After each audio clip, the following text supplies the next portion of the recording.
I'm terrible at pimping my stuff, so I thought dressing like a pimp might make it a little bit easier. I have blogs where you can read stuff and see things and interact with me. My main one is postmortemstudios.wordpress.com. My writing one and sort of diary blog is over at talesofgrim.wordpress.com. Hope to see you there.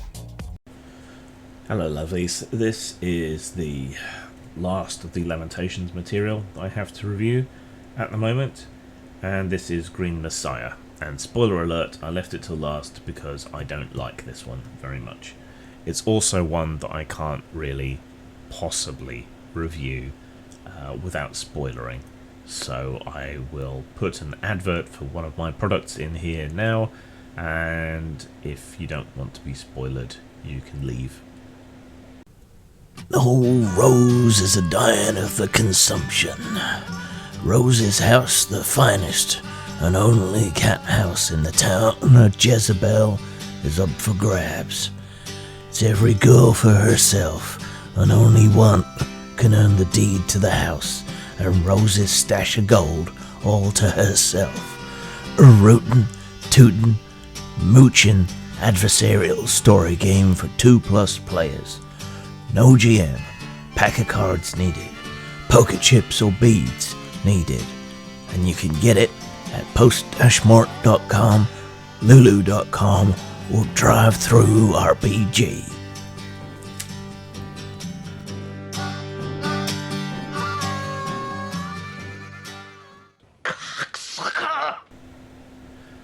Okay then, so this is Green Messiah for Lamentations of the Flame Princess. It's an adventure module. It's broadly compatible with any OSR game, and the ideas are easily compatible to any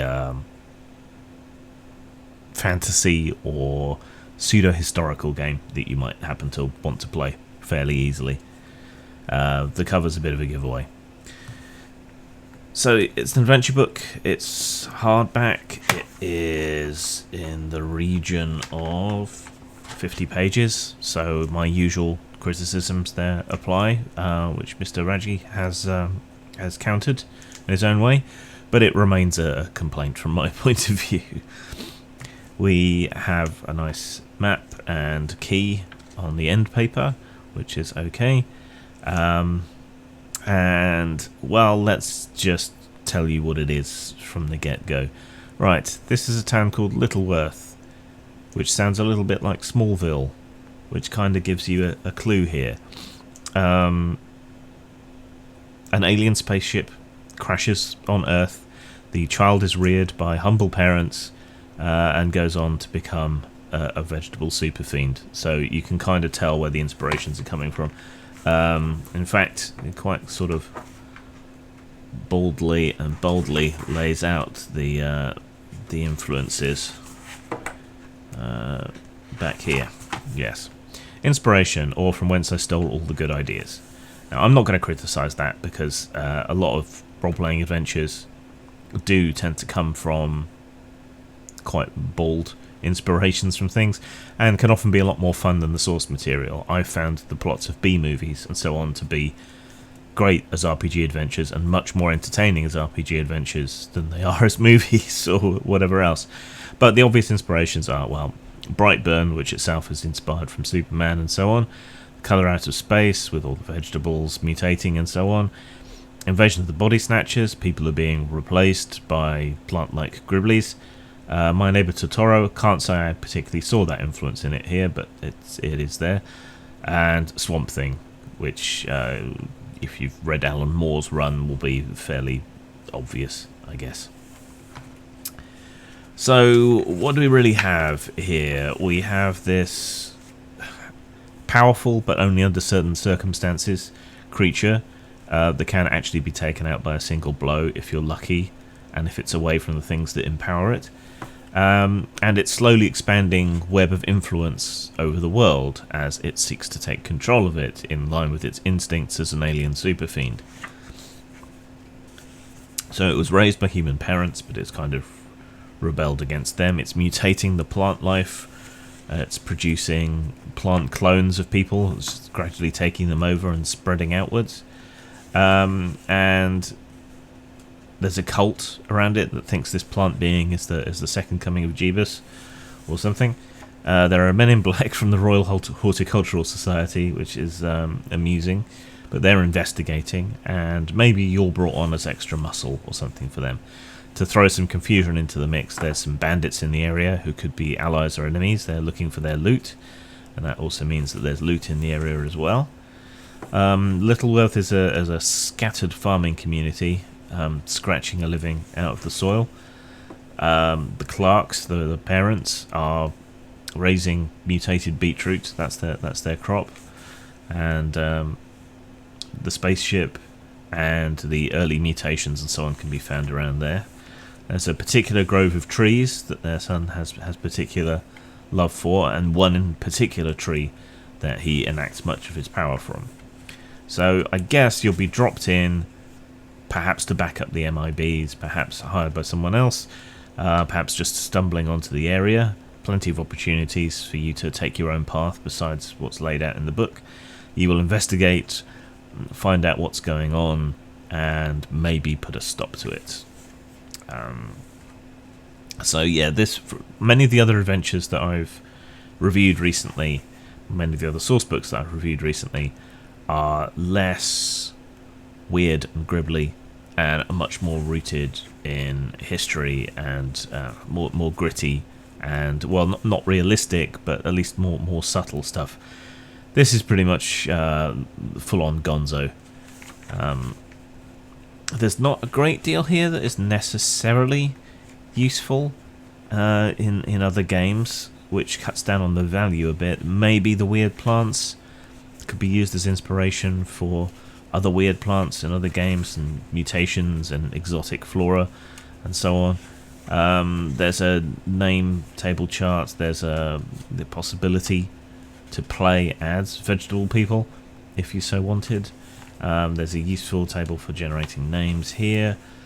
The appendix has all the NPC stats in them. Of course, those are nice and simple, this being an OSR game, and that's really it.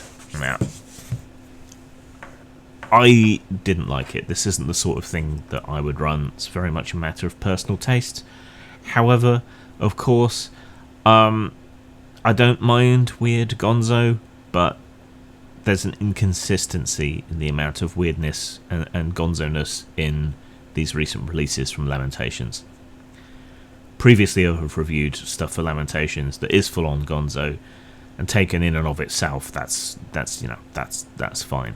But in this run of books, this one is very much an outlier, I feel. The creature doesn't feel quite powerful enough, despite certain immunities and so on that it has. It doesn't feel like that much of a threat, unless you really step up the amount of people that it's taken over and hit the player group with large numbers, which might be a way to redress that balance. It's too tongue-in-cheek, really, for the horror grit feel that I think I'd prefer from Lamentations. Your mileage may vary. That's perfectly valid. That's perfectly fine. I just didn't like it, and the art style felt particularly out of place in this one more than others, I felt. But like I say, that's me. And I did get it for free, so maybe I'm being extra positive, maybe I'm being extra negative. I don't know. I try to be honest and fair in these reviews. In terms of style, then, I think this is one of the least well presented, though it is nicely put together. So for Lamentations, I can't give it more than a 3. I mean, the presentation and the quality of the book and so on is still a step above a lot of indie releases, but it doesn't rise to the levels that I'd normally want. So I give it a 3, which I guess is average, but it's below average for Lamentations releases. So 3. In terms of substance, there really isn't that much that you can use or reuse. It's very much a one-shot and done. There are the names, there are the plants, there are the vegetable men, but I don't think a lot of people are going to use that material elsewhere. So in terms of substance, I mean, it's an adventure, but there really isn't that much that you can use elsewhere. Again, a low 3 for substance, so that's 3 out of 5, 6 out of 10, slightly above average for independent releases, but disappointing for Lamentations. But that's just my point of view. Zang. Well, I look at it myself as the beginning, really, of an exploration. That's the reason we're exploring. You don't know what you'll run into on an exploration. What the sky looks like, what the stars look like. Do they still twinkle, or are they a steady light when you get outside the atmosphere?